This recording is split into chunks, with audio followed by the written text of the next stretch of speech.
sorry for the delay. I know, I've been very busy these days. I was helping second grader students. Yeah, the teacher contacted me because they were very interested in the human body and they asked me for help. You know, I'll tell you a secret. They think that I am a scientist, as you can see. But in fact, I'm more into education than what they think. Yeah, I could say that I'm almost a teacher. And every time that I help some students, I like to reflect about my own intervention and look what things I can improve. So this is what I'm going to do now. As I have told you, I was implementing in the second grade.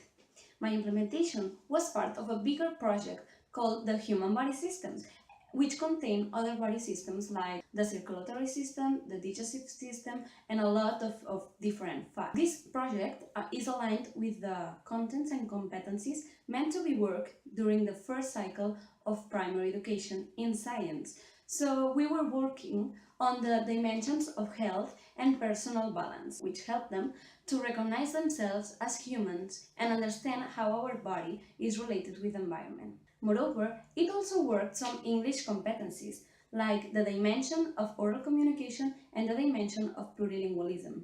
I talked with the English teacher before starting implementing, and she told me that in their school they are working and focusing mainly on the oral skills and the speaking skills during the first cycle. So that is what I decided to do. Moreover, she also oriented me a little bit of the level of my students.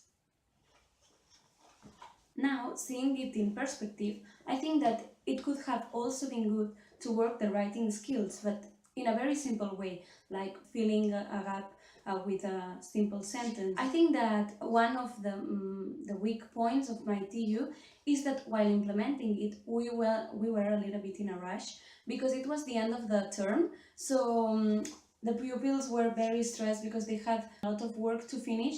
And of course, it was not only my fault. I mean, it was something that involved a lot of teachers, and I think that maybe it would have been better to do less, but in a more deep and relaxed way instead of trying to reach everything. If I had had more time, I would have also followed Elena's advice and feedback on my TU, in which she suggested that I could include some group work. For the respiratory system, I would have done a filling in activity by groups with simple sentences. And for the nervous system, I would have created small cards with situations and possible messages that go through the motor nerves or the sensory nerves, and they would have to guess which message is for every nerve, and then self-assess themselves by checking the solution that are in another box. I think that the weakest point of my TU was the assessment. Yeah, because I was relieved to think that the English teacher already had her marks, and it's not one of my strongest points as a teacher. It's something that I'm still working on. I really use observation to have the marks of the students, but I noticed that when you're in front of a class and you're implementing, you need to think about a lot of things, taking into account the time, the materials and everything. It's difficult to be really aware of how they are performing. So I realized that I noticed the brightest students and the quickest ones, and also the ones that had more difficulties. But there is a wide range of students that maybe they don't talk that much, or they are lost but they do not say it. So it's difficult to assess these students only by observation in a context of a very big class. So my solution for this would be that I would create a rubric for me to check how they are performing and to be useful for my observation. And then I would focus only on some students every lesson. Regarding the interactive activities of the nervous system, they were good, but we have not been working a lot on the names because, as I told you, it was focusing on communicative skills and speaking, then it was a little bit difficult for them to write some words. So I think that one solution is to work a little bit more on the names before doing this. And another thing is that EducaPlay, the website that I use to create these activities, does not allow to save the results. So they can see the number of mistakes, they can see the solutions, but they cannot save this. One solution that I propose is that I could have created a chart, and once they finished, they needed to fill this chart saying the numbers of mistakes they had and the solutions. So while doing an assessment activities, they could keep learning.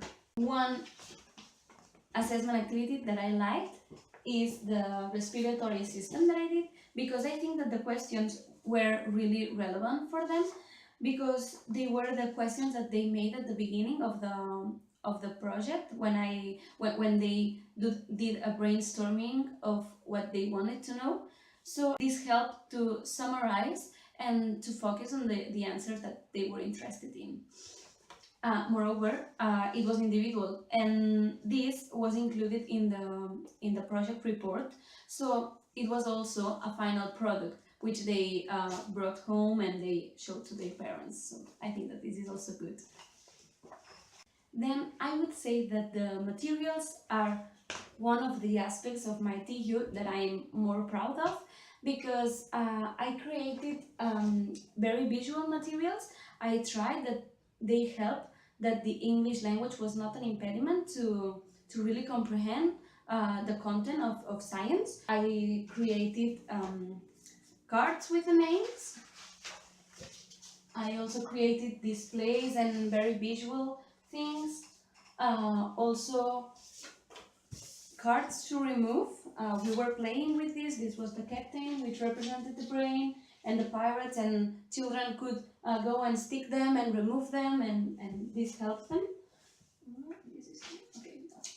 Okay.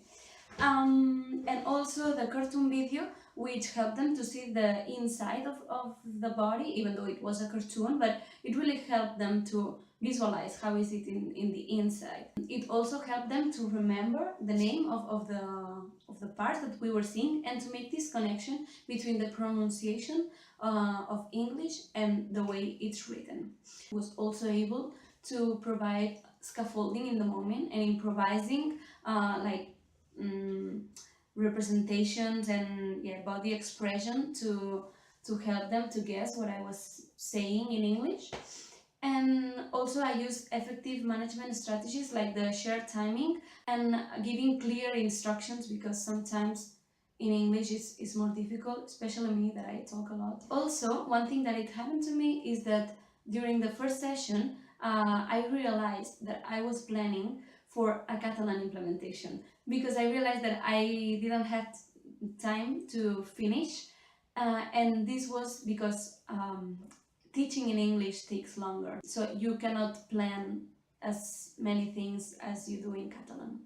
Also, I like that in previous implementations that I did, attending to diversity was one of my weak points, and here I think that I solved this, because I was taking into account the autist boy. I was also taking into account that boy that is very bright and he knows a lot of English because he lived in the States. I was also taking into account those that were more distracted, but because they're always disconnecting in their own world, so I used the same strategy that the tutor teacher uses with them, and it was useful. Then for the classroom communication, I planned an answer sentence to catch their attention, which was very useful. It was 1, 2, look at you. 1, 2, look at you. And then they all stopped doing the things they were doing and they were looking at me. So it was very good. There was silence. I think that also a good point of my TU is that I use the projects library that they have in the class. If it depended on me, I would have used computers to work also on a 21st century competence, but they are used to work like this because they have explained me that in this school they start using the computer for searching for information when they are a little bit older and they have more criteria. So the books is the resource they use when they are younger. At the beginning I was not really convinced because the books were in Catalan and I was implementing in English, but I realized that children were familiar with these books, and as they were familiar, it was also a way of linking the content in English that I was teaching them and the Catalan words, which is what they use during their daily life. So yeah, I think that at the end it became a strong point too. I have also brought real student assessment. This was the respiratory system quiz. Yeah. And the last question, it was, have you liked this project? And the answers were yes, no, and I have not understood the respiratory system. As you can see, yeah, the answers were positive. Some of them put it smiley faces on it, thumbs up sign, more smiley faces. One thing that I think that I could improve is that this feedback was not very complete. So yeah, of course I was asking them if they had liked the project and if they were really understanding when the sessions were finished, but I could have included inside the implementation in a more formal way, which from which I could take more information and more feedback to improve it in the future, because I wanted to see it from the student's perspective, and these answers are very simple. But anyway, summing up everything, I'm real proud of the intervention that I did. I think it well went. I had a lot of fun while doing it, and I think students have fun too. And the most important thing is that they learned and they experienced a CLIL project.